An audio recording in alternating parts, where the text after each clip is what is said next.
밤이 찾아온 도시, 한 남자가 철책선을 뜯다 경찰에 발각됩니다. 남자는 당황한 기색 하나 없이 변명을 늘어놓습니다.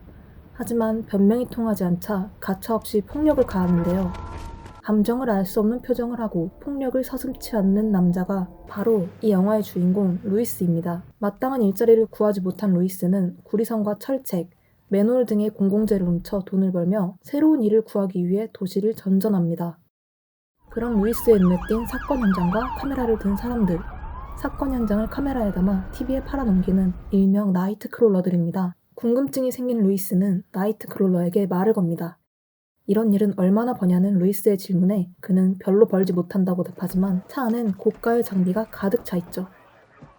거기에 다음날 아침 뉴스에 나오는 어제 그 사건 현장을 본 루이스는 이 영상들이 정말 돈이 될 수도 있겠다고 생각합니다. 그는 역시 이번에도 다른 이의 물건을 훔쳐 저가의 카메라와 경찰 무전기를 사는데 성공합니다. 한치의 망설임 없이 죽어가는 사람을 찍고 있는 나이트크롤러들. 그 사이에 낀 루이스는 얼떨결에 돈이 될 만한 자극적인 영상을 찍는데 성공합니다. 그리고 영상을 팔아 하룻밤에 $250를 챙기죠. 구리선 1파운드 50센트, 철책선 15센트를 두고 시세를 운운하며 흥정을 하던 어젯밤과 영상 하나에 $250를 벌게 된 오늘 밤. 맨홀 뚜껑을 훔치던 남자에서 하루아침에 자칭 TV뉴스 사업체의 사장이 된 거죠. 루이스는 제대로 된 돈 냄새를 맡고 본격적으로 활동을 시작합니다. 그의 잘못된 취재 열망은 날이 갈수록 심해지기만 합니다. 그는 사건에 또 다른 자극성을 더하기 위해 조작도 서슴지 않는 모습을 보입니다. 오늘 소개해드릴 영화는 자극적인 것만을 찾는 무책임한 언론과 시청자들, 그리고 돈을 위해 최소한의 도리를 저버린 특종 사냥꾼들의 모습을 담아낸 소름 끼치는 스릴러 영화 나이트크롤러입니다. 안녕하세요. 함께 읽는 영화 해경입니다. 최근에 제이크 질레날과 폴 다노 배우의 작품을 찾아보다가 이 영화는 꼭 많은 사람이 봤으면 좋겠다. 모든 사람들이 제이크의 연기를 꼭 알아줬으면 좋겠다는 마음이 들어 사심을 담아 들고 왔습니다. 나이트크롤러는 주인공이 직접적으로 누군가를 해치거나 폭력을 휘두른 장면이 없음에도 제대로 된 현실 스릴러를 보여줍니다. 저는 주인공 루이스를 맡은 제이크 질레날의 눈빛만으로도 충분한 영화였다고 말하고 싶어요. 국내 개봉작을 기준으로 생각하면 스파이더맨 파프롬 홈의 미스테리오, 옥자의 조니 박사로 제이크 질레날을 많이 알고 계실 텐데요. 특히 파프롬 홈을 함께 촬영한 톰 홀랜드를 향한 꿀 떨어지는 눈빛잘로도 유명했죠. 이러한 이미지로 제이크 질레날을 알고 계시는 분들에겐 나이트크롤러 속 이 배우가 꽤 낯설게 느껴질 것 같아요. 하지만 이 배우를 조금 더 알아가고 싶다면 나이트크롤러를 가장 먼저 추천드리고 싶습니다. 제이크 질레날은 말 그대로 황금 같은 필모그래피를 가졌습니다. 브로크백 마운틴, 조디악, 프리즈너스, 와일드 라이프 등 배우 자체의 연기가 뛰어난 것은 물론 작품성도 빠지지 않는 필모들이 가득한데 개인적으론 나이트크롤러가 이 중 베스트라고 생각해요. 말 그대로 미친 연기를 보여주거든요. 제이크는 이 영화의 모든 장면에 등장하는데 단 한 장면도 어색하거나 아쉬운 장면이 없을 만큼 엄청난 연기를 보여줍니다. 특히 많은 이들을 놀라게 했던 거울 장면은 원래 연출된 것이 아니었는데 연기에 몰입한 제이크가 즉흥적으로 거울을 깼다고 합니다. 그는 병원에 실려가 46바늘을 꿰매는 수술을 했음에도 퇴원 6시간 만에 촬영장으로 복귀했다고 합니다. 연기에 대한 책임감과 열정 또한 미친 배우가 아닐까 싶습니다. 영화의 주인공 루이스는 전형적인 소시오패스예요. 충동적이고 즉흥적인 사이코패스에 비해 소시오패스는 감정을 잘 조절하고 타인의 감정을 제대로 이용하죠.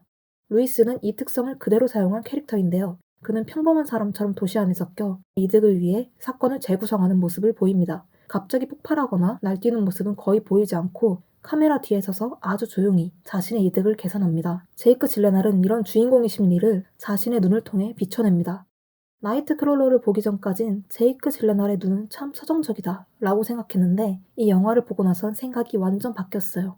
제이크 질레날은 예민하고 날카로운 인상을 주기 위해 촬영에 앞서 9kg을 감량했다고 하는데요. 그 과정에서 얼굴살이 많이 빠지면서 안 그래도 큰 눈이 정말 튀어나올 것 같은 느낌으로 변합니다. 큰 눈에 은은하게 미쳐있는 눈빛, 묘하게 올라간 입꼬리까지 루이스가 말없이 빤히 어딘가를 응시하고 있는 모습을 보자면 정말 악몽이 따로 없습니다. 나이트크롤러는 우리가 습관처럼 접하는 뉴스와 언론들의 진실성, 특종과 돈 앞에서 뒷전으로 밀려버리는 최소한의 윤리와 도리에 대해 이야기하는 영화입니다. 자극과 거짓말을 즐기며 시청률에 연연하는 언론, 누군가의 불행을 가볍게 팔아먹는 나이트크롤러들, 참혹한 범죄 현장에서 눈을 가리거나 도움의 손길을 내밀기보단 카메라를 먼저 들이대는 그들의 모습은 마치 굶주린 육식동물처럼 느껴지기도 합니다. 오랜만에 발생한 특종이라는 사냥감을 향해 무작정 달려드는 굶주린 육식동물 말이에요. 루이스를 연기한 제이크 질레날은 이 캐릭터에 배고픈 코요테의 이미지를 입히려고 했다는데 그의 계획이 제대로 성공했습니다. 루이스는 보통 사람이라면 눈살을 찌푸리고 피하기 바쁠 범죄 현장에서 환희에 가득 찬 표정을 보입니다. 영화의 감독 제임스 뉴튼 하워드는 이런 장면에서 어둡거나 소름 끼치는 음악이 아닌 밝고 환희에 찬 음악을 사용하며 루이스의 비정상적인 면을 더욱 부각시킵니다. 루이스에게 사건과 피해자는 사냥감이자 돈일 뿐이고 처음 거래를 튼 방송국 직원 릭 또한 자신의 이득을 위한 도구로 생각합니다. 루이스는 시청률이 잘 나오지 않는 방송국을 골라 자신의 영상을 하나씩 팔아넘깁니다. 마치 나는 너희랑만 거래할 거야. 여기가 1순위야. 이런 느낌으로 거래를 이어오던 그는 보도국장 니나의 계약 상황을 이용해 영상의 가치를 크게 올려칩니다. 높은 시청률이 필요했던 방송국은 속절없이 그 거래에 응하게 되고요. 손바닥도 마주쳐야 소리가 난다고 루이스는 비윤리적인 자세로 범죄 현장을 찍고 방송국은 그 영상을 구매해 윤리에 어긋나도 법에는 저촉되지 않는 방송을 찍어냅니다. 피해자들의 신상조차 모르지만 최대한 안타까운 피해자라는 것을 어필하려는 단어 선택과 위선적인 태도들이 불편하게 다가옵니다. 루이스가 영상을 팔아넘기는 방송국의 뉴스는 100% 진실이 아닌 자극성과 가짜가 들어간 뉴스가 대부분입니다. TV 너머에서 보면 진짜 야경 같은 뉴스의 배경이 자세히 들여다보면 프린팅이 입혀진 벽인 것처럼 말이에요. 실제처럼 보이는 가짜 증거를 들이밀며 시청자를 붙잡는 그들은 나이트크롤러들과 딱히 다르지 않습니다.